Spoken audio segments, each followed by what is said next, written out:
capítulo 14. Vamos seguir aí. Eu vou ler o capítulo novamente, para a gente só lembrar, né, do que nós já fizemos. A gente fez até o versículo 8, mas eu vou dar o contexto, né, para a gente conseguir seguir aí com o nosso entendimento. Então, Números, capítulo 14, diz assim, Números 14 diz assim: naquela noite, toda a comunidade começou a chorar em alta voz. Todos os israelitas queixaram-se contra Moisés e contra Arão, e toda a comunidade lhes disse: quem dera tivéssemos morrido no Egito, ou neste deserto, porque o Senhor está nos trazendo para esta terra, só para nos deixar cair a espada? Nossas mulheres e nossos filhos serão tomados como despojo de guerra. Não seria melhor voltar para o Egito? E disseram uns aos outros: escolheremos um chefe e voltaremos para o Egito. Então Moisés e Arão prostraram-se com o rosto em terra diante de toda a assembleia dos israelitas. Josué, filho de Num, e Calebe, filho de Jefoné, dentre os que haviam observado a terra, rasgaram as suas vestes e disseram a toda a comunidade dos israelitas: a terra que percorremos em missão de reconhecimento é excelente. Se o Senhor se agradar de nós, ele nos fará entrar nesta terra, onde há leite e mel com fartura, e a dará a nós. Somente não sejam rebeldes contra o Senhor, e não tenham medo do povo da terra, porque nós os devoraremos como se fosse pão. A proteção deles se foi, mas o Senhor está conosco. Não tenham medo deles. Mas a comunidade toda falou em apedrejá-los. Então a glória do Senhor apareceu a todos os israelitas na tenda do encontro. E o Senhor disse a Moisés: até quando este povo me tratará com pouco caso? Até quando se recusará a crer em mim, apesar de todos os sinais que realizei entre eles? Eu os ferirei com praga e os destruirei, mas farei de você uma nação maior e mais forte do que eles. Moisés disse ao Senhor: então os egípcios ouvirão que pelo teu poder fizeste este povo sair dentre eles, e falarão disso aos habitantes desta terra. Eles ouvirão que tu, ó Senhor, estás com este povo, e que te veem face a face, Senhor, e que a tua nuvem paira sobre eles, e que vais adiante dele numa coluna de nuvem de dia e numa coluna de fogo de noite. Se exterminares este povo, as nações que ouvirem falar do que fizeste dirão: o Senhor não conseguiu levar este povo à terra que lhes prometeu em juramento, por isso os matou no deserto. Mas agora que a força do Senhor se manifeste, segundo prometeste. O Senhor é muito paciente e grande em fidelidade, e perdoa a iniquidade e a rebelião, se bem que não deixa o pecado sem punição, e castiga os filhos pela iniquidade dos pais, até a terceira e quarta gerações. Segundo a tua grande fidelidade, perdoa a iniquidade deste povo, como a este povo tens perdoado desde que saíram do Egito até agora.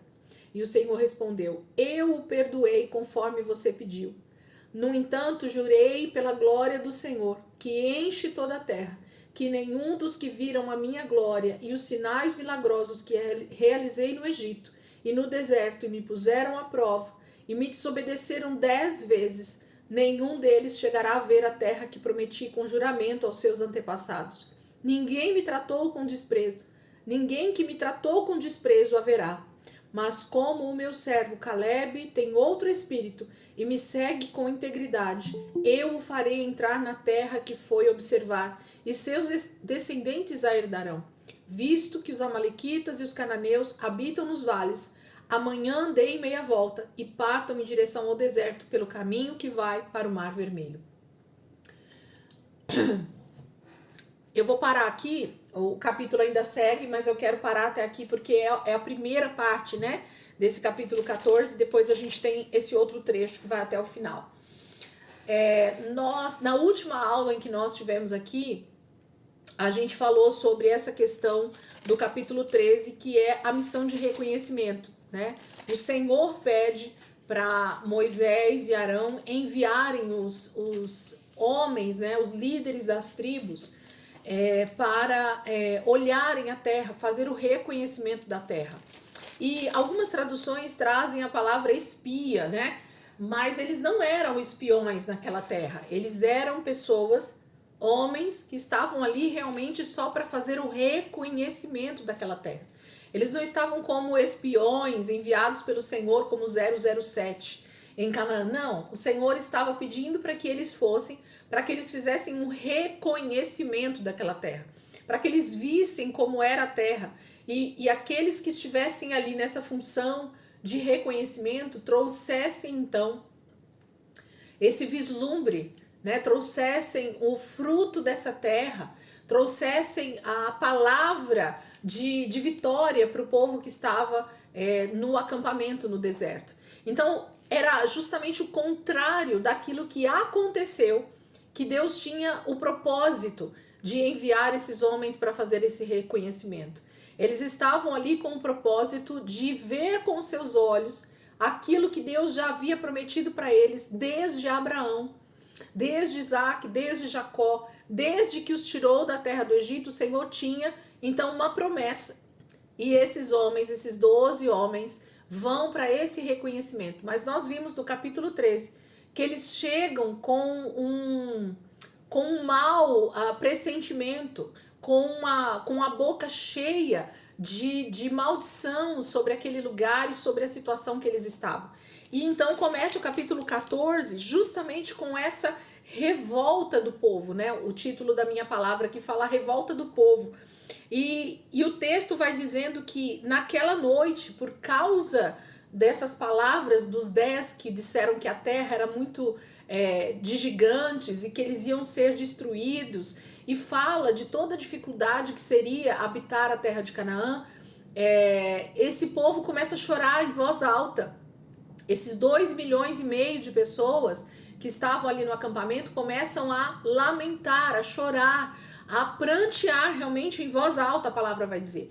E essa voz alta aqui que a Bíblia está falando é porque era realmente algo que se ouvia, o lamento, o choro de todo esse povo. Imagina esses 2 milhões de pessoas chorando ao mesmo tempo, porque eles achavam que a vida deles tinha acabado ali.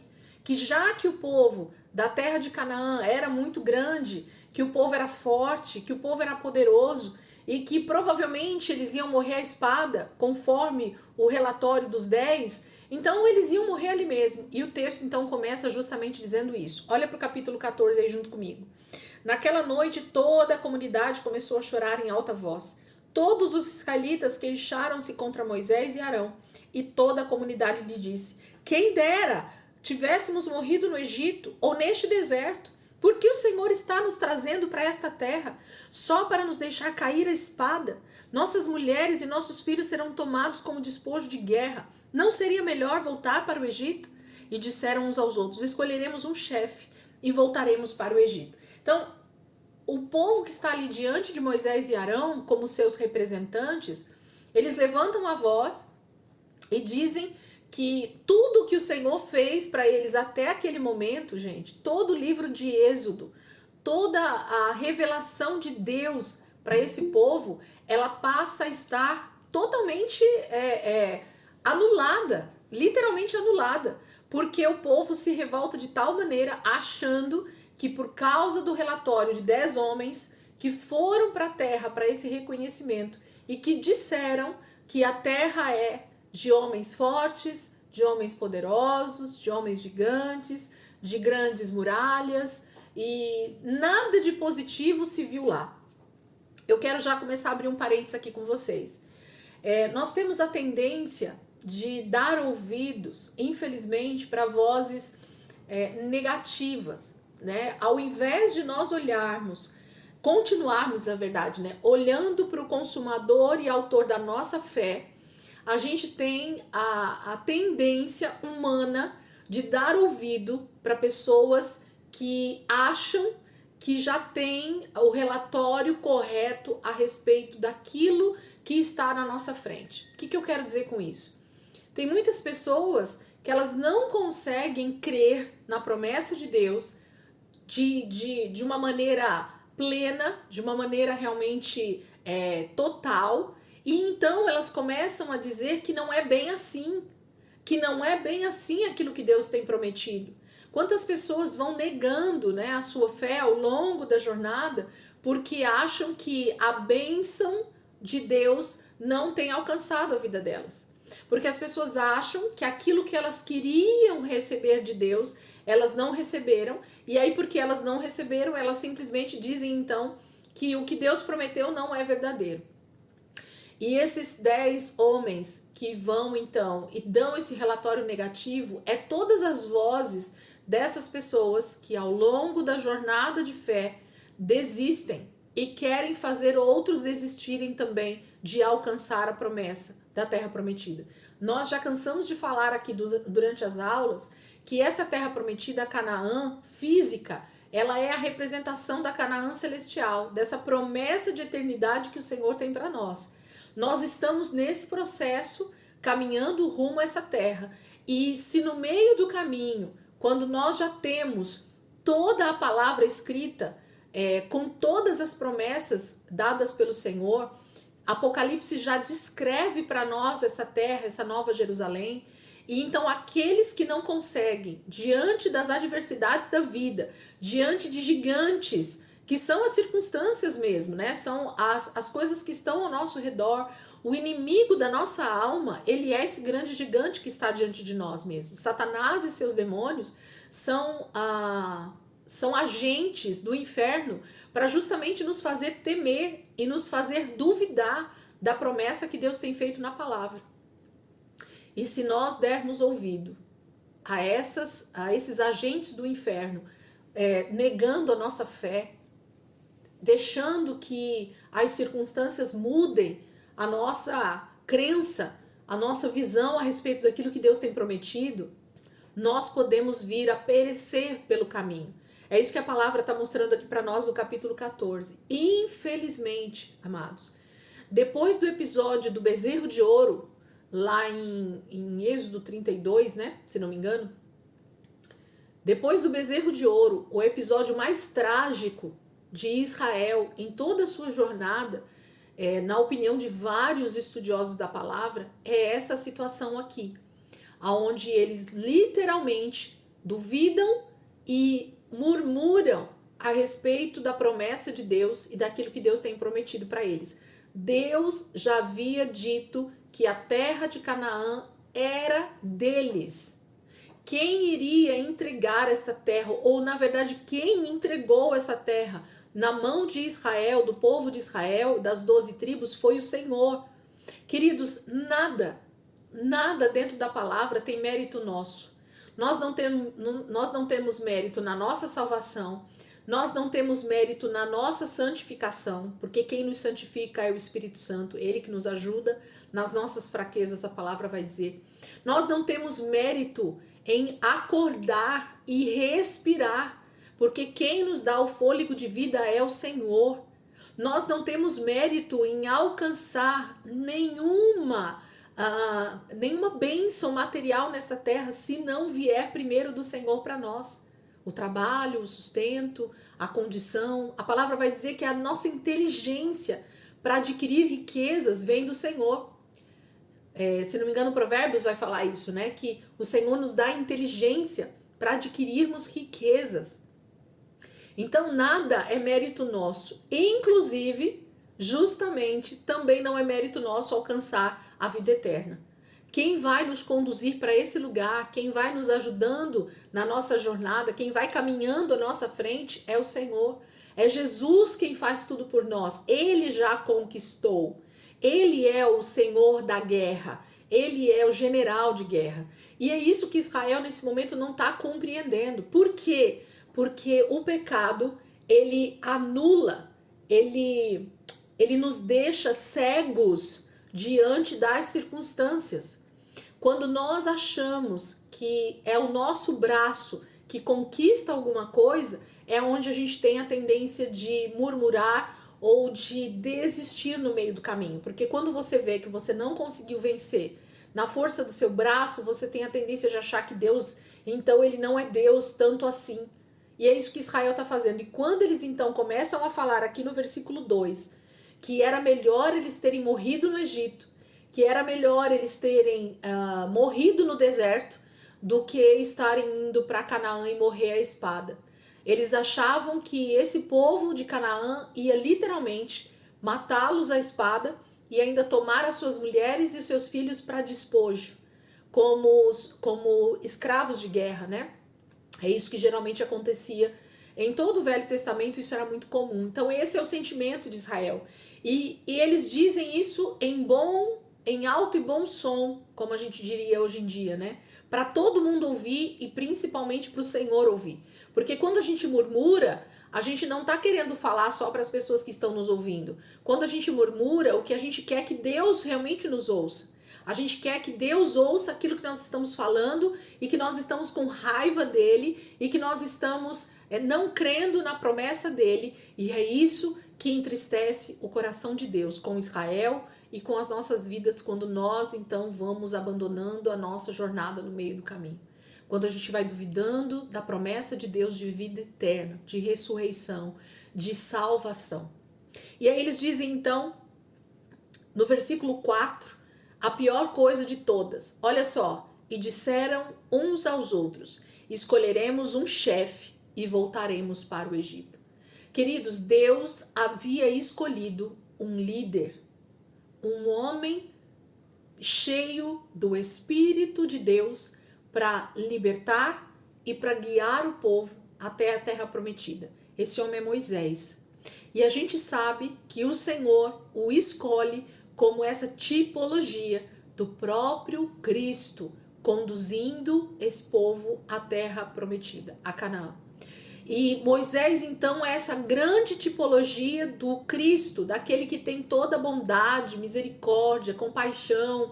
Ele é bom, ele é humilde, ele é manso. Moisés é tudo isso, a gente vai vendo isso nas páginas o tempo inteiro. Mas aqui, Israel agora não quer um líder cheio de Deus para conduzi-los. Eles acham que um líder cheio de Deus não é suficiente, porque não foi suficiente até aqui. Quantas vezes eles já reclamaram de Moisés e de Arão? Quantas vezes nós já temos visto que eles se rebelam contra Moisés e Arão? A gente viu, né, Datã e Abirão um pouquinho antes. Nós vamos ver um pouquinho depois. Eu pensei que eu já tinha passado com vocês. É que eu estudei essa palavra, já está aqui na minha cabeça. Então, quantas vezes o povo tem se levantado contra Moisés e contra Arão, que foi alguém que Deus escolhe, treina, chama, capacita, enche com seu espírito, fala através dele. O povo vai vendo os milagres, o povo vai vendo os sinais de Deus através da vida de Moisés, mas aqui eles dizem, nós não queremos um líder, nós queremos um chefe. E quem está acostumado aí com o mundo corporativo, sabe essa diferença do português, né?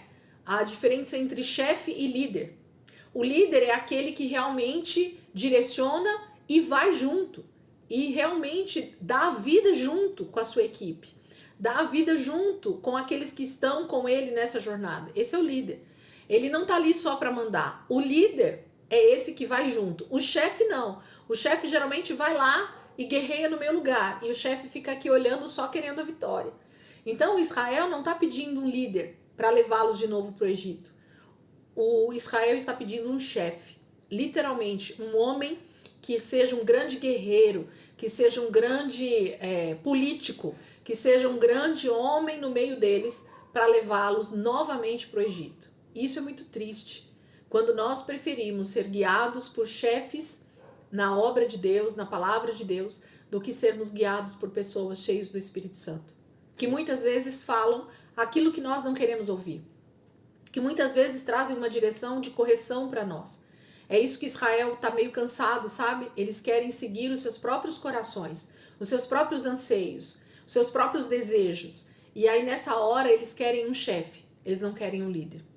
E aí, na hora, queridos, mais uma vez, Moisés é esse libertador, manso, humilde, paciente, mas muito mais. Aqui ele faz o papel do que Cristo está fazendo por nós desde que ele veio a essa terra como homem e continua fazendo. Eu falei, acho que semana passada, a respeito disso também, em alguma ministração que eu fiz. Cristo continua sendo nosso intercessor diante do Pai.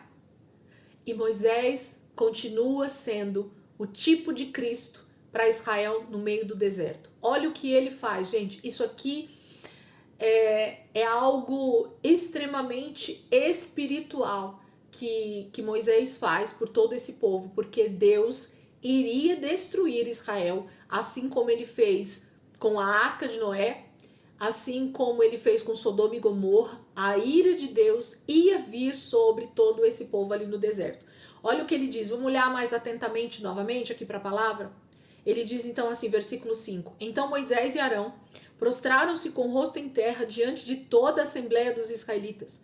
E Josué, filho de Nun, e Calebe, filho de Jefoné, dentre os que haviam observado a terra, rasgaram as suas vestes. Eles sabiam que Deus iria vir com ira. E disseram a toda a comunidade dos israelitas: a terra que percorremos em missão de reconhecimento é excelente. Versículo 8, que foi onde nós paramos. Se o Senhor se agradar de nós, ele nos fará entrar nesta terra, onde há leite e mel com fartura, e a dará a nós. Vamos parar aqui. Eu terminei a última aula falando justamente sobre esse versículo. E esse versículo é a chave para a nossa salvação e vida eterna também. Porque, na verdade, o que Caleb está dizendo é que não tem a ver com o nosso mérito a conquista. Tem a ver com a maneira como nós vivemos diante do Senhor, agradando ao Senhor. Como é que a gente agrada ao Senhor, gente? É dando uma oferta maravilhosa na igreja? É se vestindo com uma roupa específica da religião? É congregando de domingo a domingo na igreja? É assim que a gente agrada ao Senhor? É dessa forma que a gente agrada ao Senhor? Não. A palavra de Deus em todo o Pentateuco, em todos os 5 capítulos, os 5 livros da Bíblia, o início de tudo é: Israel, obedece os meus mandamentos. E a palavra continua sendo a mesma para nós: obedeça os meus mandamentos. Seja como Cristo andou nessa terra, obediente ao Pai. Aquele que me ama, João vai declarar, né? Jesus falando lá em João: aquele que me ama obedece os meus mandamentos. Você sabe se você ama o Senhor ou não? Como é que a gente sabe que a gente ama a Deus ou não? Se a gente realmente obedece os seus mandamentos, a sua palavra. Se a gente ama essa palavra que Deus deixou para nós como diretriz para a nossa vida. É assim que eu sei que eu amo o Senhor. Não é o quanto eu jejuo, não é o quanto eu oro, não é o quanto eu vou à igreja, não é o quanto eu sou caridoso, nada disso faz com que a minha vida realmente demonstre amor pelo Senhor. Isso tudo é muito válido, mas isso não é o que realmente Deus deseja de nós. Caleb faz a declaração do que nós precisamos fazer e do que Israel precisava fazer para herdar a terra prometida. Ele diz: se o Senhor se agradar de nós, se Deus se agradar de nós, se nós formos realmente filhos que agradam o Pai, ele diz: ele nos fará entrar nesta terra. Quem vai nos dar a vida eterna, quem vai nos fazer entrar na terra prometida é o próprio Senhor. Porque quem faz todo o trabalho para que isso aconteça, como eu falei, é o próprio Senhor. Não há mérito em nós, irmãos. Põe isso na sua cabeça. Nós não merecíamos nada. Nós ganhamos tudo de graça, pela graça. E nós precisamos então agora obedecer a palavra. Porque quando nós fazemos isso, então nós agradamos o Pai. Que pai que não ama quando seu filho obedece aos seus mandamentos, às suas diretrizes, aos seus conselhos? Quando um filho pede algo para nós e nós dizemos não para ele, e ele vai e faz sem a nossa autorização, que tristeza é no nosso coração quando a gente vê que o nosso filho nos desobedece. E para o Senhor é a mesma coisa. Então Caleb está nos dando a chave. Se nós tivéssemos aí, né, com esses pregadores aí do momento, né, essa seria a chave da nossa vitória, que é o quê? Agradar o Senhor. Agradar o Senhor como filhos. Ele diz então: onde há leite e mel com fartura, e a dará a nós. Essa palavra e a dará, essa é a palavra realmente que eu não tenho condições de comprar nada, eu não tenho condições de ter nada, mas Deus me dá. Ele tem prazer em me abençoar. Ele tem prazer em deixar uma herança para mim como filho. Quem nos dá a terra prometida, quem nos dá a vida eterna, quem nos dá a nova Jerusalém pronta, é o próprio Senhor. Ele a dará a nós. Versículo 9, aí ele fala: somente não sejam rebeldes contra o Senhor. Ele começa essa frase dizendo exatamente, somente. É a única coisa que nós não podemos ser, rebeldes contra o Senhor. A gente não costuma dizer que adolescente tem rebeldia, né? Os filhos adolescentes, eles são danados para ser rebeldes, né? Uma fase de descoberta da vida, uma fase de achar, né, que realmente conhece, que já sabe de tudo, então o filho começa a ficar rebelde. E nós temos a tendência de acharmos que porque a gente conhece um pouco o evangelho, porque a gente já está dentro da igreja, porque a gente já conhece um pouco de Deus, porque a gente já viveu algumas experiências com o Senhor, a gente começa a ficar rebelde, a gente começa a ficar mais desobediente, a gente começa a ficar menos simples com as coisas de Deus, como era no princípio da nossa conversão. A gente começa a ficar endurecido. E Caleb está dizendo, não sejam rebeldes contra o Senhor. E não tenham medo do povo da terra, porque nós o devoraremos como se fosse pão. Gente, essas declarações, elas fazem um peso, mas elas fazem uma diferença no nosso entendimento. Caleb está tendo a visão de que o Senhor dará para eles, aquele povo, como eles se alimentam de sacrifícios, como eles se alimentam do trigo quando é colhido e malhado, né, ali no lagar ou no lugar onde se malha trigo para comer pão. Eles sabem que quem vai fazer tudo acontecer naquela terra, quem vai realmente vencer essa guerra contra esses gigantes que estão ali é o Senhor. O Senhor vai entregá-los como comida diante deles.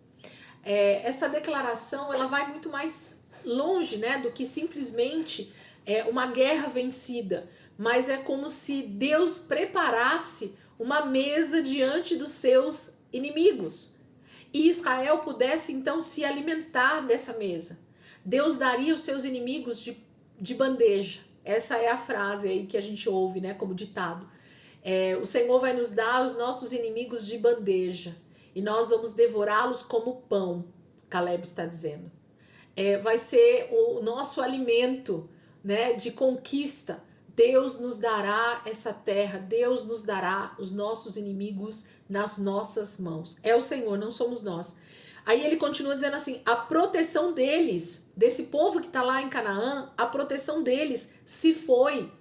Sabe por quê, gente? Porque quando Deus derrama a sua ira sobre um povo que é rebelde, não tem quem possa livrar. Quem conhece aquele corinho? Quem pode livrar como o Senhor? Ele é poderoso para nos salvar ou nos guardar, né? Era um corinho que a gente cantava muito lá na Assembleia. Então, quem pode realmente nos dar e nos livrar e vencer as guerras é o Senhor. Nós não temos condições para isso. Então, Caleb está dizendo que a proteção daquele povo, mesmo que eles tenham 1 milhão de deuses em Canaã, e eles acham que eles estão protegidos por esses deuses, com letra minúscula, o Deus Todo-Poderoso agora virá com ira sobre eles, derramará a sua ira, dando aquela terra como herança para Israel. Abrindo parênteses novamente, quem vai vencer a guerra nos últimos dias para que nós possamos herdar a vida eterna é Cristo.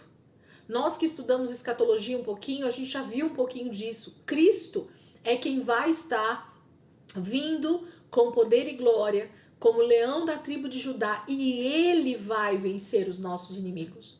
Quem acha que vai estar guerreando com uma espada na mão nos últimos dias contra Satanás e os seus anjos, tá errado em pensar isso, porque Deus está dizendo em Apocalipse que é o Senhor, é o próprio Cristo que vai vencer essa guerra para nós. Ele não precisa da nossa ajuda. Então Caleb está dizendo que esse povo perdeu a proteção deles, porque é Deus quem está prometendo dar esta terra para Israel. E ele diz mais, mas o Senhor está conosco. Olha a diferença, gente. O povo de Canaã perdeu a proteção deles, porque o Senhor está prometendo dar a terra para Israel. Mas com Israel, o Senhor está. Então, nós temos o grande general de guerra junto conosco. Jesus está à nossa frente como esse general de guerra. E ele estava também com Israel. E para que temer, então? Não tenham medo deles. O medo é justamente Ai, gente, deixa eu tentar achar a palavra. O medo é uma demonstração de falta de credulidade em Deus. Vocês sabiam?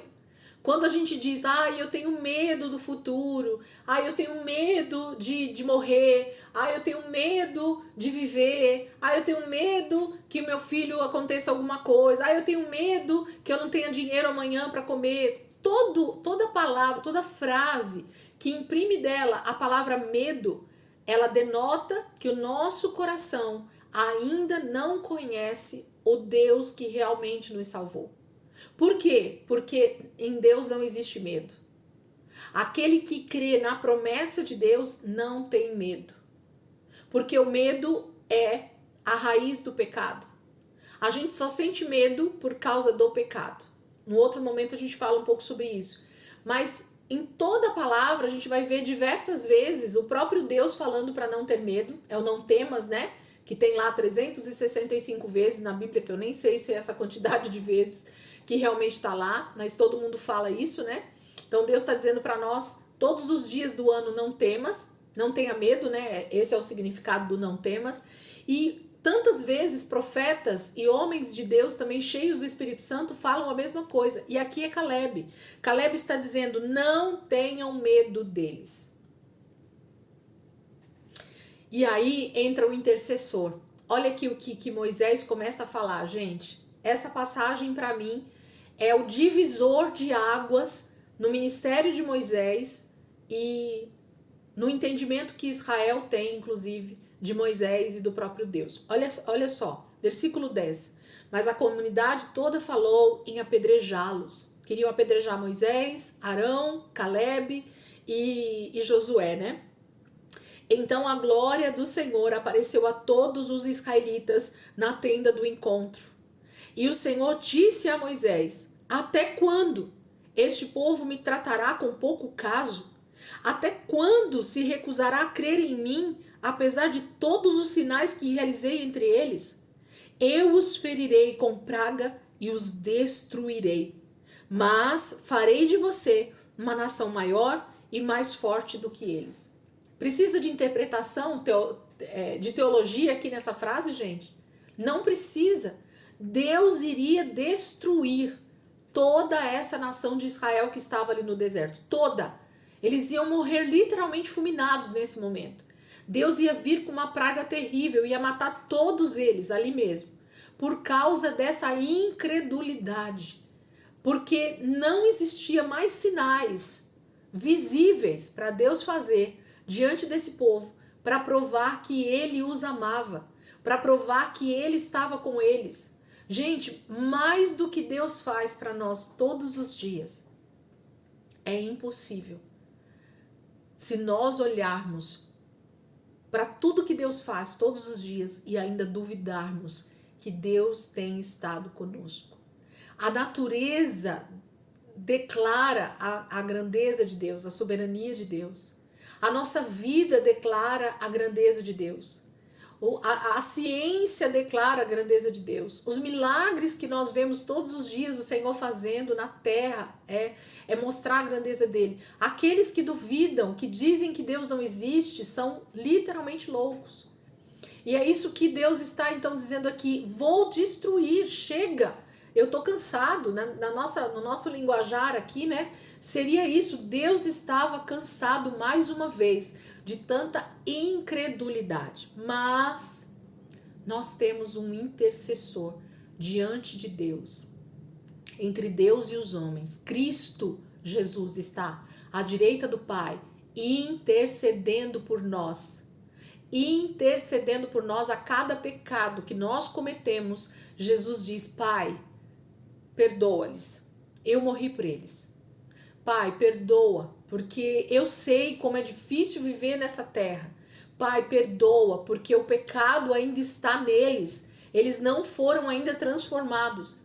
E Moisés sabia que esse povo era morto espiritualmente. Nós já sabemos disso, eu tenho falado isso para vocês. Israel não tinha vida dentro deles, como nós temos hoje. Eles não sabiam o que era ter a presença de Deus dentro deles. Eles só viam a presença de Deus de forma externa, que já é glorioso. Não estou desmerecendo isso, pelo contrário. Quantos de nós não queria ter a visão que Israel tinha e nós não temos, mas nós temos hoje um tesouro muito maior, que é o Espírito Santo dentro de nós. Então nós precisamos crer muito mais do que Israel. Mas isso não é desculpa. Mas ainda assim, essa é uma realidade. Eles eram mortos espiritualmente. E o intercessor Moisés entra em ação. Olha o que ele diz, gente. Moisés disse ao Senhor: então os egípcios ouvirão que pelo teu poder fizeste este povo sair dentre eles, e falarão disso aos habitantes desta terra. Eles ouvirão que tu, ó Senhor, estás com este povo, e que te veem face a face. Senhor, e que a tua nuvem paira sobre eles, e que vais adiante deles numa coluna de nuvem de dia e numa coluna de fogo de noite. Então, Moisés está lembrando Deus de quem começou toda essa jornada. Porque quem começou toda essa jornada com Israel foi o Senhor. Porque o Senhor, ele é fiel com a sua palavra, com a sua promessa. Quem havia prometido que depois de 400 anos livraria o seu povo da escravidão do Egito foi o próprio Senhor para Abraão. Antes mesmo de Isaac nascer, anos antes de Isaac nascer, Deus já havia profetizado a libertação desse povo e a herança da terra de Canaã. Abraão habitava em Canaã nessa época, lá em Gênesis 15, né? Gênesis 15, Abraão já estava habitando na terra de Canaã e o Senhor faz a promessa do filho e faz a promessa desse momento em que Israel estaria escravo numa terra alheia, numa terra estranha, mas que Canaã era a terra que Deus estava dando a Abraão e toda a sua descendência. Deus não é homem para mentir, nem filho do homem para se arrepender daquilo que ele promete. Cada promessa que Deus fez na sua palavra, ele vai cumprir ao seu povo Israel e a nós, igreja, nos últimos dias. Nós precisamos crer, sermos crédulos nessa palavra como ela é. Não é como eu acho que a palavra vai ser. Eu acho que Deus vai fazer isso. Não. A palavra está dizendo o que Deus vai fazer. Aquilo que ele disse na palavra é o que ele vai fazer. Então nós precisamos crer. E nesse momento, Moisés está lembrando Deus com essa intercessão, quem começou essa boa obra, quem começou esse trajeto com o povo saindo do Egito. Então ele está lembrando Deus, como Deus ama quando nós lembramos ele das suas promessas. Mas Deus esquece, Elisângela? Não, Deus não esquece. Mas ele ama quando eu me lembro das suas promessas. Porque isso quer dizer que a palavra está viva dentro de mim. Moisés tinha a palavra de Deus muito viva dentro dele, então ele consegue falar para Deus aquilo que o próprio Deus havia dito para ele desde o começo.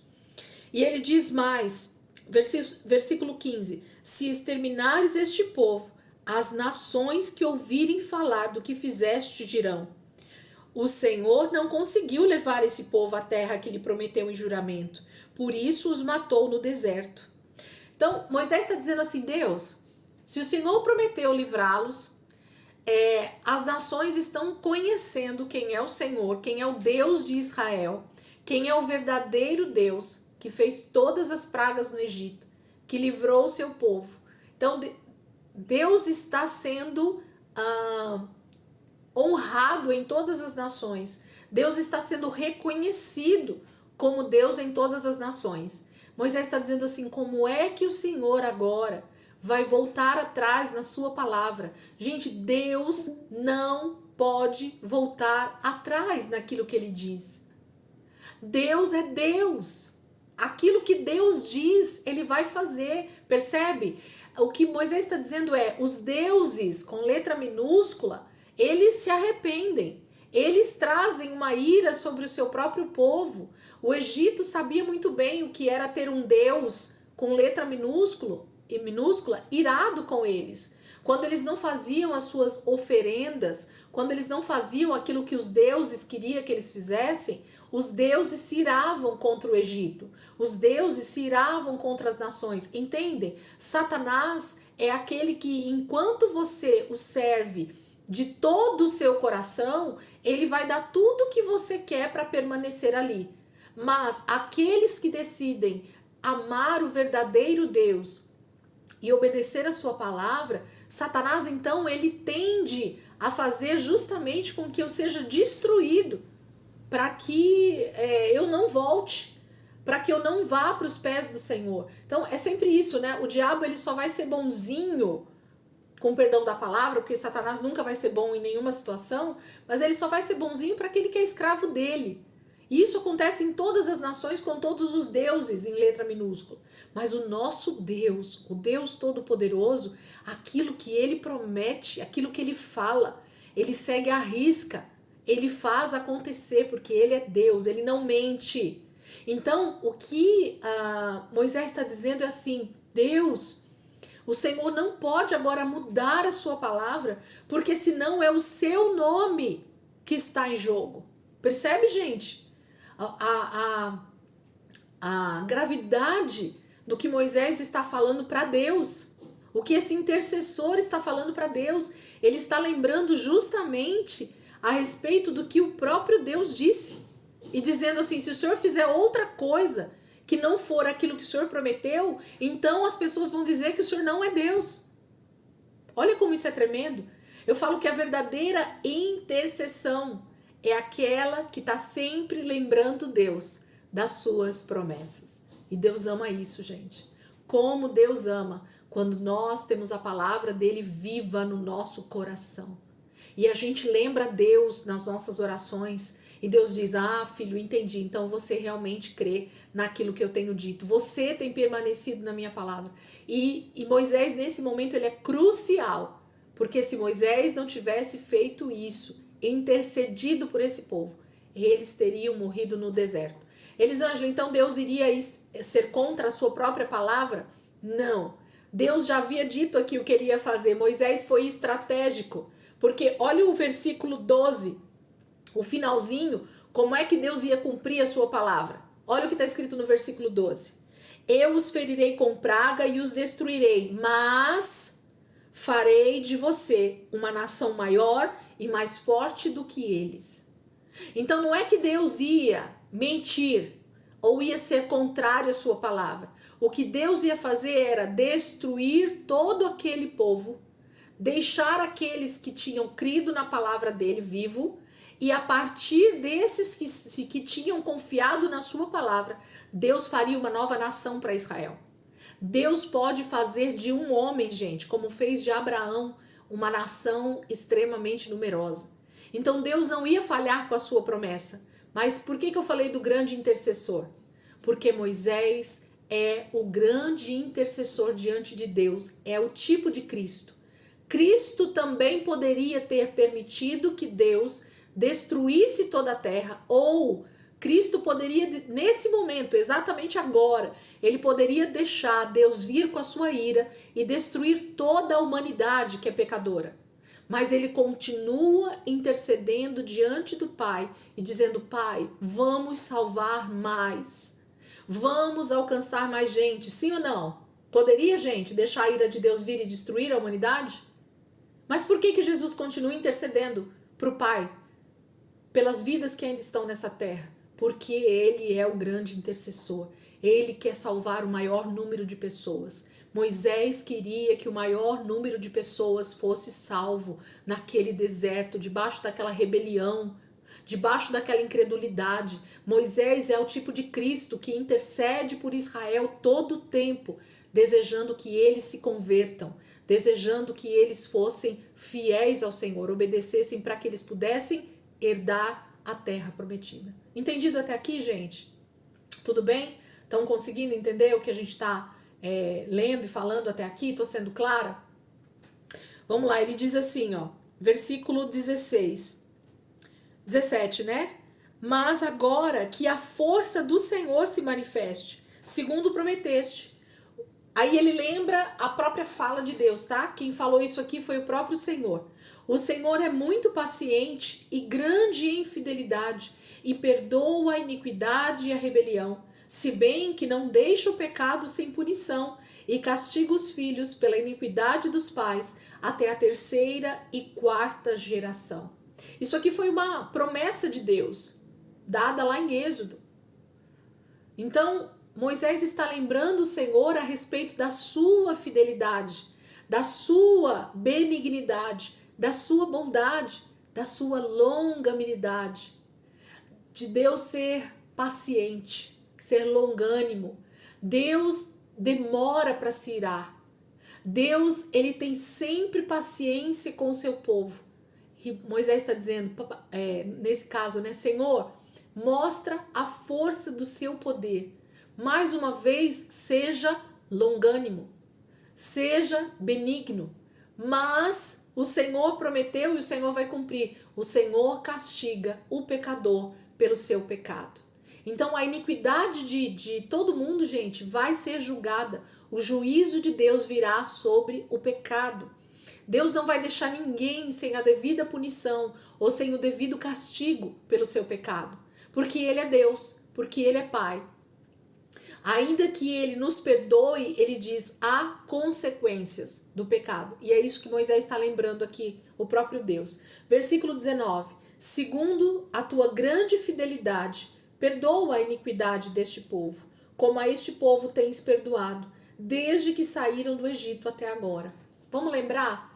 O povo sai do Egito, santo, gente. Eu costumo falar isso sempre, para a gente lembrar. Nós fomos salvos porque nós éramos santos? Nós fomos salvos pecadores. Nós fomos alcançados pela graça de Deus, pela cruz de Cristo, sendo pecadores e merecendo a morte e o inferno. Mas é a bondade de Deus, é a fidelidade de Deus com a sua palavra e a intercessão desse Deus todo-poderoso, desse Jesus maravilhoso, que faz com que nós sejamos alcançados pelo Senhor. Então Moisés está lembrando o Senhor que a fidelidade dele já salvou Israel do cativeiro ainda quando eles eram pecadores. E Deus continua desejando que eles sejam salvos, que eles sejam alcançados, que eles se arrependam dos seus pecados. Gente, o que Deus mais espera de mim e de você é que realmente nós nos arrependamos dos nossos pecados e realmente comecemos a buscar a santificação para a nossa vida, constantemente, para que nós estejamos com Ele. Deus é santo e então nós precisamos ser santos. Ele vai continuar dizendo assim, versículo 20, e o Senhor respondeu, eu o perdoei, conforme você pediu. No entanto, juro pela glória do Senhor, que enche toda a terra, que nenhum dos que viram a minha glória e os sinais milagrosos que realizei no Egito e no deserto, e me puseram à prova e me desobedeceram 10 vezes, nenhum deles chegará a ver a terra que prometi com juramento aos seus antepassados. Ninguém que me tratou com desprezo haverá. Mas, como o meu servo Caleb tem outro espírito e me segue com integridade, eu o farei entrar na terra que foi observar, e seus descendentes a herdarão. Gente, que texto maravilhoso. Olha o que Deus está dizendo. É assim, essa aqui é a palavra de Jesus para aqueles diante dele no juízo. Pai, mas nós pregamos no teu nome, nós curamos os enfermos, nós falamos em outras línguas, nós fizemos tantas coisas no teu nome, Jesus. Jesus vai dizer o quê? Eu não te conheço, apartai-vos de mim. Então, o Senhor está dizendo aqui, aqueles que me viram, aqueles que viram os sinais que eu fiz, aqueles que tiveram toda a experiência com a minha presença e mesmo assim não me obedeceram, mas me desprezaram. A palavra aqui é desprezo. A palavra aqui não é desobediência, é desprezo. Eu não sei como tá aí na versão de vocês, mas essa palavra aqui do versículo 23, o final do versículo 23, não fala de desobediência. Porque a desobediência pode se tornar obediência. Agora, o desprezo, ele tem a tendência de ser algo repugnante diante de Deus. Pode falar, Dai. Falta 5 minutos. Eu tô de olho aqui, me ajuda aí, mas eu vou só terminar esse trechinho, porque tá acabando, né? A gente já vai entrar na leitura, então já vou acabar aqui, a gente já fecha e já abre de novo. Entende, gente? Grifa isso aí. Como que tá o versículo de vocês? Tá muito diferente esse finalzinho aí do versículo 23? Fala aí pra mim como é que tá na versão de vocês, quem tem outras versões. Ninguém que me tratou com desprezo haverá. Final do versículo 23. Como que tá aí na versão de vocês? Na minha, então aqui, não verão na terra de que os seus pais, do que a seus pais jureis, e nenhum daqueles que me provocaram haverá. Nenhum daqueles que me provocaram. Olha só, mais alguém tem alguma versão muito diferente aí? A sua versão, Rê, tá dizendo assim: você, sabe aquele filho que faz assim pro pai, ó, nananana, quero ver se eu não vou, eu vou fazer. Entende? Sabe aquela arrogância do filho que diz assim: ainda que o Senhor tá me dizendo que eu não vou fazer isso, eu vou fazer.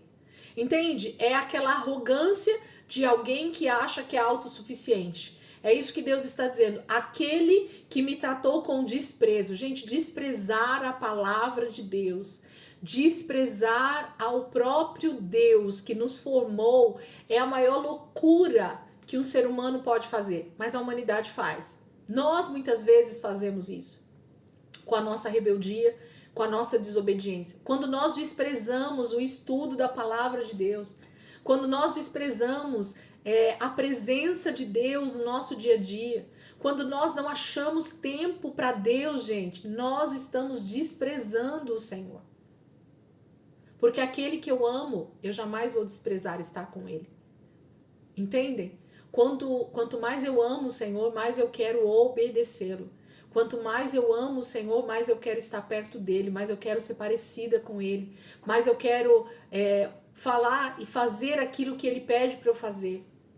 Mas quando eu desprezo a palavra de Deus, quando eu digo, não, eu sou autossuficiente, então Deus fica muito irado conosco, né? A autossuficiência é algo terrível. Mas aí ele diz algo que é impressionante. Olha só a diferença aqui para nós. Versículo 24. Mas, como o meu servo Caleb tem outro espírito. Grifa isso, por favor. E aí o espírito está com letra minúscula. Por que ele está falando que Caleb tem outro espírito? Sendo que nós temos homens mortos espiritualmente. Porque quando eu creio nas promessas de Deus, no Velho Testamento, isso demonstra fé em Deus. Isso faz com que a minha vida seja então vivificada. Percebem aqui a graça de Deus alcançando Caleb?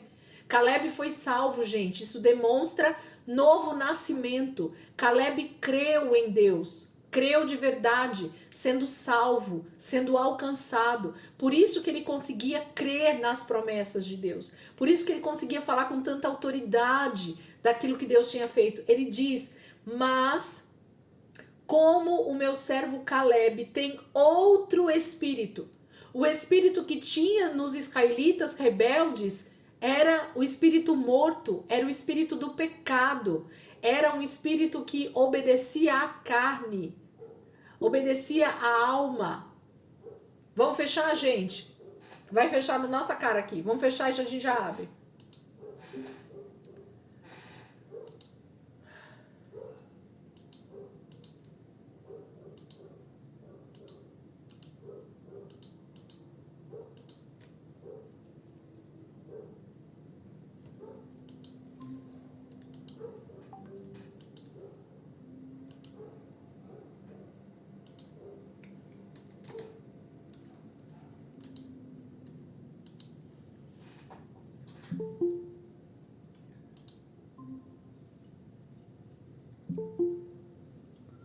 Que sopa de novo.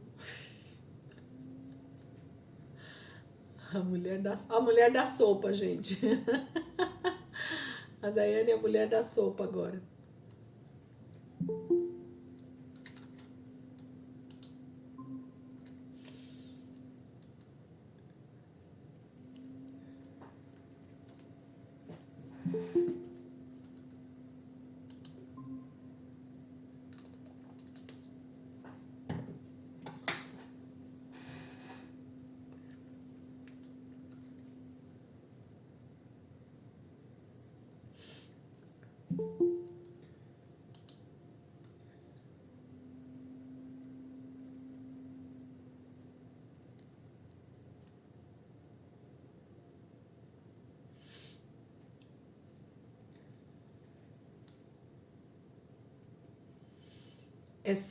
Esse versículo 24, gente, onde demonstra para nós a fidelidade e a integridade de Caleb, o novo nascimento de Caleb, né? A graça de Deus alcançando Caleb, salvando Caleb, fazendo dele um homem crente em Deus realmente, fiel ao Senhor, demonstra que na caminhada, na jornada rumo à terra prometida, lembra que a Bíblia ela é escrita para Israel e para os crentes?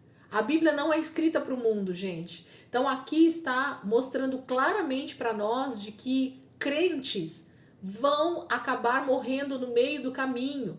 Crentes vão ser tidos como desobedientes no dia do juízo. Crentes vão ficar para trás quando Jesus voltar no arrebatamento. Por quê? Porque desprezaram o Senhor, não tiveram um espírito novo, não tiveram uma transformação de vida real, palpável, realmente que trazia a palavra de Deus para a realidade do que ela é. Quando nós duvidamos da realidade espiritual, quando nós duvidamos da palavra de Deus, na sua essência, nós somos rebeldes. É isso que Deus está dizendo para nós. Cadê o Espírito vivo que fala, que profetiza realmente a própria palavra de Deus, que dá crédito para a palavra de Deus, para aquilo que Deus disse, que não duvida, né? Caleb não duvidou que eles iam alcançar aquela terra, que eles iam ter aquela terra como herança. E é isso que Caleb demonstrou para Deus, um espírito diferente. Aí ele diz assim, ó, com outro espírito, né, no caso, mas como o meu servo Caleb tem outro espírito e me segue com integridade.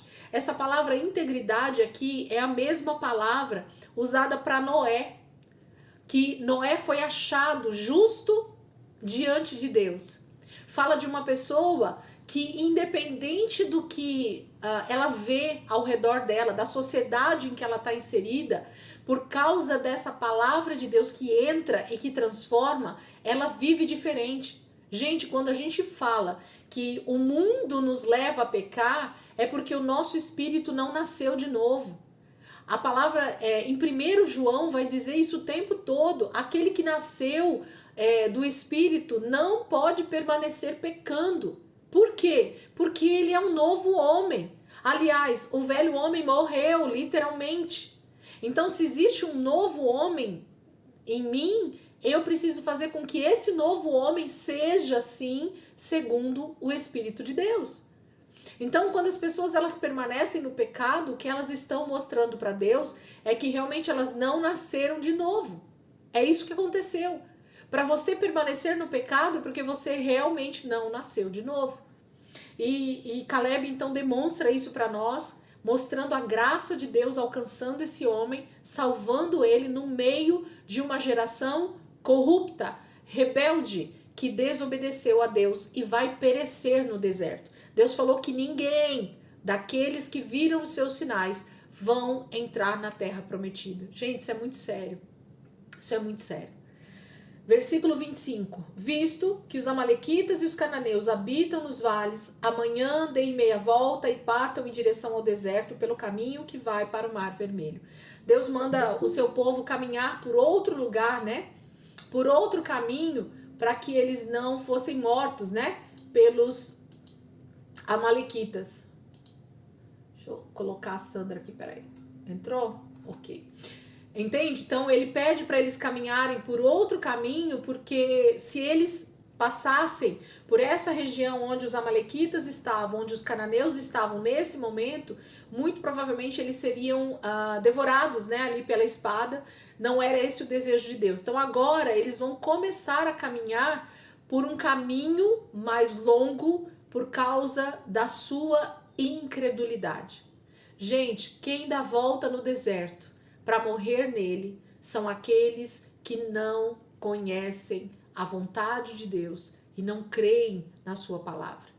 Então, quando eu permaneço dando voltas no meu pecado, eu tenho a tendência de ficar realmente ali para ver se eu consigo me arrepender. Deus, né, permite isso, para ver se há arrependimento em mim e eu possa ser salvo no final. Então, muitas vezes, as nossas voltas no nosso deserto, seja ele qual for, aqui agora eu estou fazendo uma outra alegoria a respeito do deserto, muitas vezes a gente fica dando voltas em algo que eu poderia resolver simplesmente me arrependendo do meu pecado e crendo na palavra de Deus e obedecendo ao Senhor. Esse povo, eu creio que eles poderiam ter sido alcançados sim, eles poderiam ter herdado a terra sim, se eles tivessem se arrependido de todo o pecado que eles tinham cometido contra o Senhor, de toda a rebeldia que eles haviam cometido contra o Senhor. Mas nós vamos ver que não, né? Dia após dia, Israel vai demonstrando, esse povo vai demonstrando onde está o coração deles, né? Um coração que realmente é rebelde contra o Senhor, não crê nas promessas, né? E tudo mais. Versículo 26 até o final para a gente terminar esse capítulo 14. Leiam comigo aí, por favor. A partir do versículo 26 até o final, nós vamos ler. Disse mais o Senhor a Moisés e a Arão: até quando esta comunidade ímpia se queixará contra mim? Tenho ouvido as queixas desses israelitas murmuradores. Diga-lhes: juro pelo meu nome, declara o Senhor, que farei a vocês tudo o que pediram. Cairão neste deserto os cadáveres de todos vocês, de 20 anos para cima, que foram contados no recenseamento e que se queixaram contra mim. Nenhum de vocês entrará na terra que, com mão levantada, jurei dar-lhes para a sua habitação, exceto Calebe, filho de Jefoné, e Josué, filho de Num. Mas, quanto aos seus filhos, sobre os quais vocês disseram que seriam tomados como despojo de guerra, eu os farei entrar para desfrutarem a terra que vocês rejeitaram. Os cadáveres de vocês, porém, cairão neste deserto. Seus filhos serão pastores aqui durante 40 anos, sofrendo pela infidelidade de vocês, até que o último cadáver de vocês seja destruído no deserto. Durante 40 anos vocês sofrerão a consequência dos seus pecados e experimentarão a minha rejeição. Cada ano corresponderá a cada um dos 40 dias em que vocês observaram a terra. Eu, o Senhor, falei e certamente farei essas coisas. A toda esta comunidade ímpia que conspirou contra mim, encontrarão seu fim neste deserto, aqui morrerão. Os homens enviados por Moisés em missão de reconhecimento daquela terra voltaram e fizeram toda a comunidade queixar-se contra ele ao espalharem um relatório negativo. Esses homens responsáveis por espalhar o relatório negativo sobre a terra morreram subitamente de praga perante o Senhor. De todos os que foram observar a terra, somente Josué, filho de Num, e Calebe, filho de Jefoné, sobreviveram. Quando Moisés transmitiu essas palavras a todos os israelitas, eles choraram amargamente. Na madrugada seguinte, subiram para o alto da região montanhosa e disseram: subiremos ao lugar que o Senhor prometeu, pois cometemos pecado. Moisés, porém, disse: por que vocês estão desobedecendo a ordem do Senhor? Isso não terá sucesso. Não subam, porque o Senhor não está com vocês. Vocês serão derrotados pelos inimigos, pois os amalequitas e os cananeus os enfrentarão ali e vocês cairão à espada. Visto que deixaram de seguir o Senhor, ele não estará com vocês. Apesar disso, eles subiram desafiadoramente ao alto da região montanhosa, mas nem Moisés, nem a arca do Senhor, a aliança do Senhor, saíram do acampamento. Então os amalequitas e os cananeus que lá viviam desceram, derrotaram-nos e os perseguiram até Ormá. Eita, texto difícil, né, gente? Eu leio isso, chega a me dar um negócio no coração. Por quê? Porque a gente percebe que a palavra de Deus, ela está mostrando nitidamente para nós que o resultado do pecado é a morte. O resultado da incredulidade é a morte. O resultado da desobediência é a destruição. Então, é claro, é nítido. É como se a gente estivesse vendo o desfecho de toda a humanidade, na verdade. Todos aqueles que desprezaram o Senhor, que desprezam a sua palavra, que não obedecem aos seus mandamentos, que não creem nas suas promessas, têm um lugar definido, a morte eterna, a destruição. Os inimigos os abaterão, né?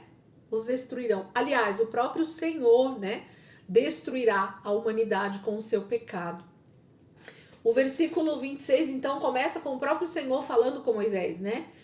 Falando exatamente do que está acontecendo. Ele disse assim: disse mais o Senhor a Moisés e Arão: até quando essa comunidade ímpia, essa palavra importante aí, viu? Impiedade, aqueles que decidem pecar, mesmo sabendo aquilo que é a verdade, mesmo sabendo aquilo que é o correto. Isso é impiedade. Ser ímpio é ser alguém que conhece o que é para ser feito e mesmo assim permanece fazendo o que é errado. Até quando essa comunidade ímpia se queixará contra mim? Tenho ouvido as queixas desses israelitas murmuradores. Murmuração é terrível diante do Senhor. Diga-lhes: juro pelo meu nome, declara o Senhor, que farei a vocês tudo o que pediram. 2 pontos. Então Deus está dizendo assim, ó, exatamente o que vocês disseram que iria acontecer com vocês é aquilo que vai acontecer com vocês. Porque, vamos voltar um pouquinho só para a gente entender, Deus está dizendo assim, vocês não disseram que seriam mortos à espada pelos habitantes da terra de Canaã? Vocês não disseram que os corpos de vocês iam estar caídos aqui no deserto, que era melhor ter morrido lá no Egito ou aqui no deserto? Não é isso que vocês disseram que iria acontecer com vocês? Então vocês profetizaram, vocês vão realmente ter aquilo que vocês estão dizendo que vai acontecer com vocês. Porque eu vou permitir que isso aconteça. Por quê? Porque na verdade, sem a mão do Senhor, seria isso mesmo que os cananeus e os amalequitas fariam com Israel. Lembra que Josué fala no versículo 9, lembra no finalzinho que eu coloquei para vocês, ó, a proteção deles se foi, mas o Senhor está conosco, não tenha medo deles. Então, na verdade é assim, gente, quando Deus não está conosco, é isso que o texto vai dizer, quando Deus não está no negócio, como diz os crentes, a coisa vai dar errado mesmo. A coisa vai dar errado mesmo, porque se Deus não está mandando você fazer algo, não faça. Mas se Deus também está mandando você fazer algo, faça. Porque a desobediência trará a recompensa da desobediência. Assim como a obediência trará consigo também a recompensa. Então, quando Deus fala para fazer algo, a gente pode fazer porque Ele que está indo na frente, é Ele que vai guerrear por nós. Agora, quando você quer fazer algo do seu braço, sem que Deus esteja com você, porque como é que a gente sabe se Deus está conosco ou não está conosco? A partir da obediência ou da desobediência, entendem? O texto está mostrando claramente. Por que Deus abandona o povo? Porque eles estão desobedecendo.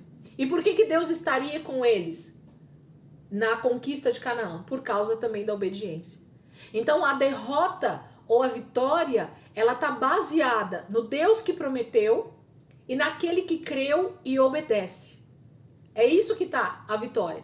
Nós vamos conquistar a eternidade porque nós obedecemos e permanecemos fiéis ao Senhor em santidade. É por isso que nós vamos conquistar. Não é porque a gente vai vencer o diabo com a força do nosso braço. Não, pelo contrário.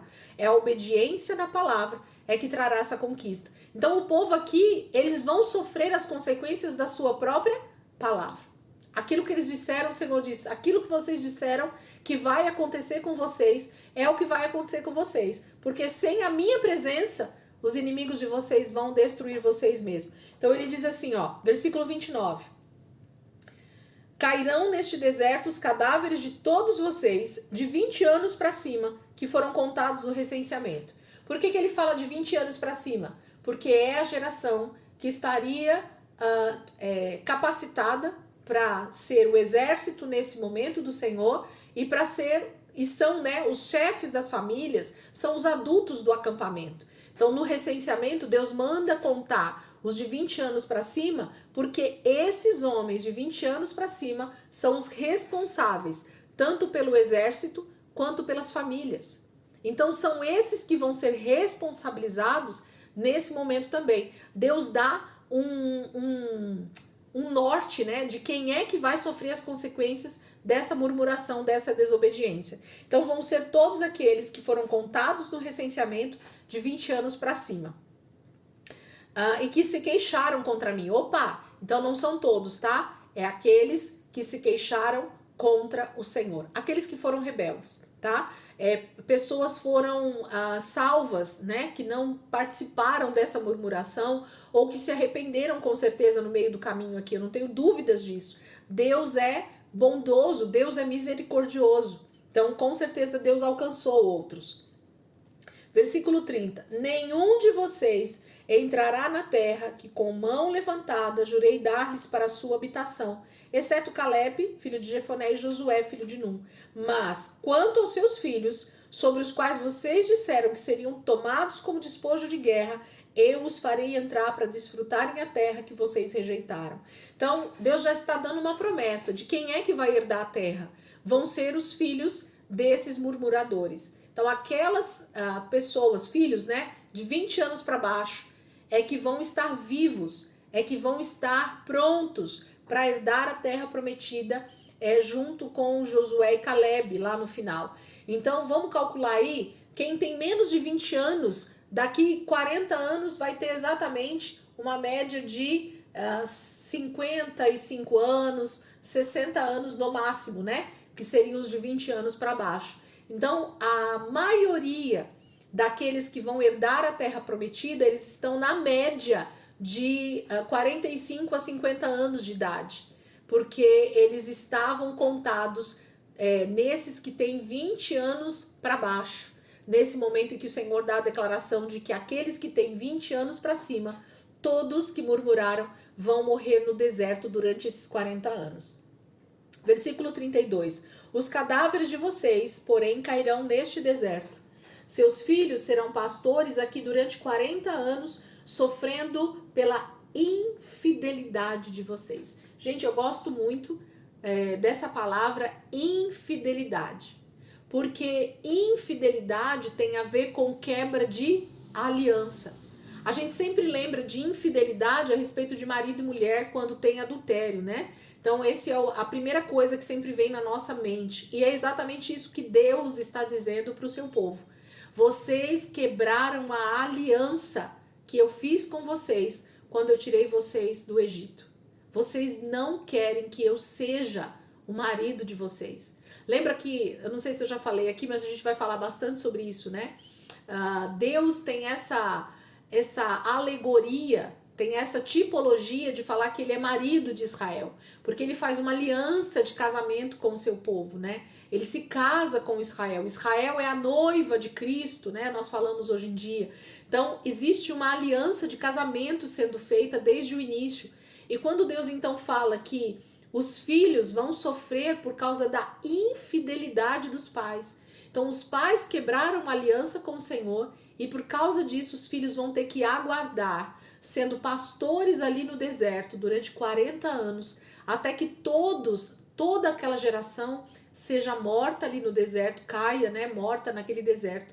E então, depois que passar os 40 anos, o Senhor vai continuar cumprindo a promessa de herdar a terra. Então, os 40 anos no deserto falam de também uma promessa que o Senhor faz de um tempo suficiente para essa geração acabar, para essa geração morrer, ok? Então, Deus está dando um prazo, não vai passar de 40 anos e eu vou cumprir a promessa de vocês herdarem a terra. Deixa eu olhar a hora aqui, gente, ok. Ele diz então assim, ó, versículo 34. Durante 40 anos vocês sofrerão a consequência dos seus pecados e experimentarão a minha rejeição. Então Deus está dizendo que ele está rejeitando o seu povo nesse momento por causa do seu pecado. Cada ano corresponderá a cada um dos 40 dias em que vocês observaram a terra. Eu, o Senhor, falei e certamente farei essas coisas a toda esta comunidade ímpia que conspirou contra mim. Encontrarão seu fim neste deserto e aqui morrerão. Promessa. É o Senhor falando e aqui é uma promessa. Gente, quem é que gosta de promessa de morte eterna, hein? Ninguém, né? Mas é uma promessa ou não é? É. A questão é que a gente só gosta da promessa boazinha, né, da Bíblia. Então a gente não gosta de olhar para essas promessas. Deus prometeu que toda geração ímpia morreria no deserto. É uma promessa. Vai morrer. Então todo ímpio vai morrer nessa terra. Não vai herdar a vida eterna. Entendem? É a mesma promessa. Então, as promessas boas que eu gosto da Bíblia, ai, Deus vai me dar a terra prometida, nós vamos habitar na Nova Jerusalém. Nossa, é maravilhoso isso. Só que existe um pré-requisito: obediência, fidelidade ao Senhor. Senão, a promessa é a mesma. Aqueles que forem desobedientes, aqueles que forem infiéis ao Senhor, não herdarão a terra prometida. Vão cair no deserto. Vão cair nesta terra. Seus cadáveres vão ser mortos aqui nessa terra. Nós fizemos um estudo de escatologia e a gente viu como vai ser difícil essa grande destruição, né, de todo ímpio na terra. Então, a promessa é a mesma. Maravilhoso ver uma promessa como essa e grifar na Bíblia e dizer assim, aqui tem uma promessa de Deus, meu irmão. Creia nessa promessa. Não é bom crer nessa promessa? O que vocês acham? É bom. Lógico que é, porque isso faz a gente realmente olhar para o nosso pecado e dizer, Senhor, eu me arrependo. Todos os dias eu quero me arrepender e obedecer, porque eu não quero que essa promessa se cumpra na minha vida. Essa promessa de morte, de morrer no deserto, eu não quero para mim. Mas que os ímpios realmente seja cumprida essa promessa na vida deles. Versículo 36. Os homens enviados por Moisés em missão de reconhecimento daquela terra voltaram e fizeram toda a comunidade queixar-se contra ele ao espalharem um relatório negativo. Esses homens responsáveis por espalhar o relatório negativo sobre a terra morreram subitamente de praga perante o Senhor. De todos os que foram observar a terra, somente Josué, filho de Num, e Calebe, filho de Jefoné, sobreviveram. O que aconteceu aqui, gente? Deus matou os outros 10 homens com uma praga, com uma situação ali, eles morreram subitamente. Tiveram um derrame, tiveram um AVC, tiveram uma morte súbita. Deus matou esses 10 homens de uma só vez nesse momento. Eles foram exterminados neste momento aqui. Eles não permaneceram vivos a partir desse momento, porque eles foram os agentes do inferno para fazer com que todo Israel, de 20 anos para cima, perecesse no deserto. Eles levaram toda uma nação, mais de, vou colocar aí, mais de 1,5 milhão de pessoas permaneceram agora com uma promessa de morte eterna no deserto por causa desse relatório negativo. Gente, há um peso sobre esses homens, sobre esses, vou colocar espias aqui para a gente poder citar o que geralmente a Bíblia fala, né? Então, há um peso ou não há sobre líderes que vão, espiam a terra, têm experiências com a terra e aí trazem um relatório negativo para toda a humanidade? Sim ou não? Olha o peso de uma liderança que às vezes faz com que uma igreja inteira possa perecer por causa de uma pregação errada, por causa de uma visão errada da palavra de Deus, por causa de uma teologia errada diante da igreja.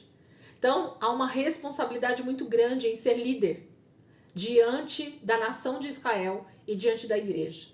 Há uma responsabilidade. Esses homens morreram. Deus não permitiu que eles nem permanecessem no meio de Israel a partir desse momento. Quando Moisés transmitiu essas palavras a todos os israelitas, eles choraram amargamente. Quando Moisés fala, né, que o povo vai perecer ali no deserto e os filhos vão permanecer com eles ali durante 40 anos antes de continuar a jornada. Eles iam ficar parados ali no deserto durante 40 anos. Na madrugada seguinte, subiram para o alto da região montanhosa e disseram: subiremos ao lugar que o Senhor prometeu, pois cometemos pecado.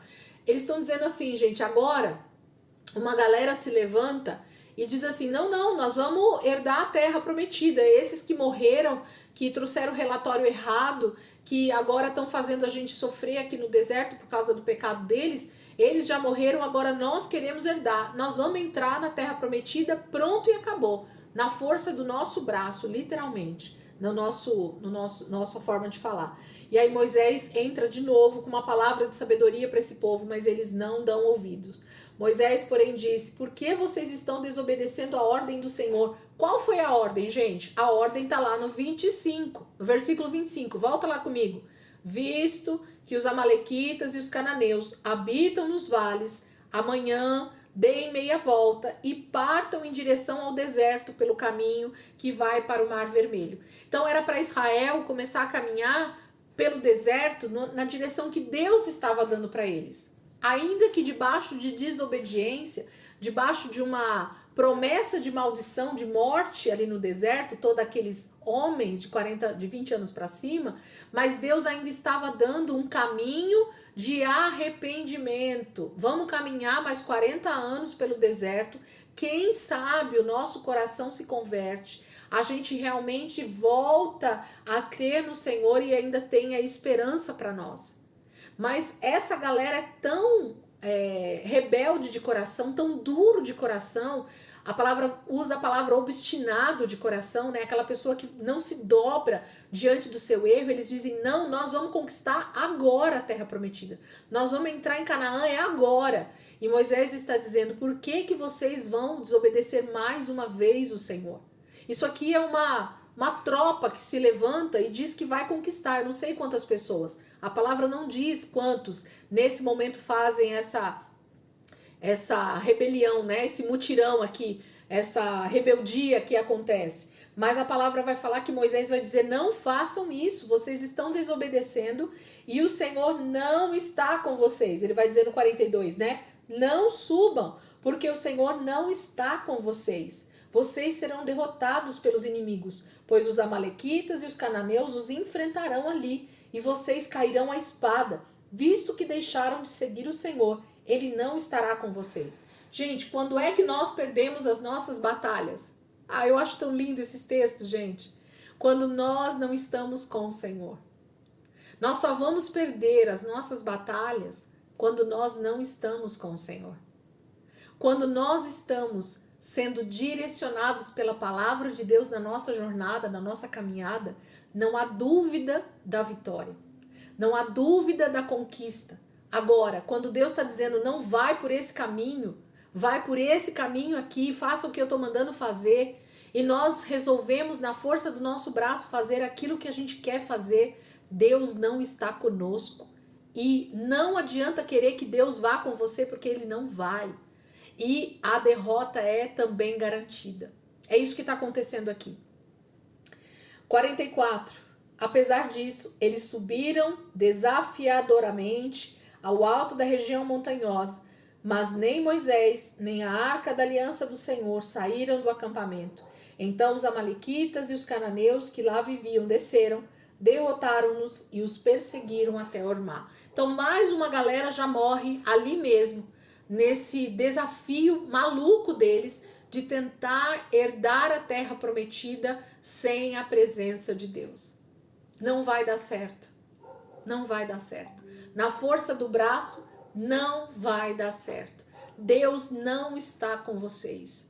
Ou nós andamos guiados pelo Espírito e Deus vai estar conosco, ou não adianta tentar herdar a vida eterna no mérito, nas obras, na força do seu braço, no achismo, na sua teologia sobre Deus que não tem nada a ver com Deus. Então não vai adiantar. Nós seremos derrotados no final. Nós vamos ser derrotados pelos inimigos que Deus disse que Ele venceria por nós. Quem vence os nossos inimigos é o Senhor sempre. Amém, queridos? Vamos terminar aqui. Faltam só 3 minutinhos, na verdade 2 minutinhos, e eu não quero entrar no capítulo 15 pra gente não começar e ter que voltar na próxima aula. Gente, tem muita coisa boa a partir daqui até o final do livro de Números. A gente acha que o livro de Números é só esse negócio de contar a gente, e não. É tanta coisa boa, vocês não têm noção de como o negócio vai começar a ferver de agora em diante. Então, assim, não é conversa de professor, não. Bora estudar e continuar pra gente terminar o Pentateuco. Eu tenho certeza que o Senhor tem grandes coisas para nos ensinar durante esse período ainda, tá bom? Vamos orar pra gente terminar? Quer orar, pastor Marcos, por nós, pra gente terminar aí?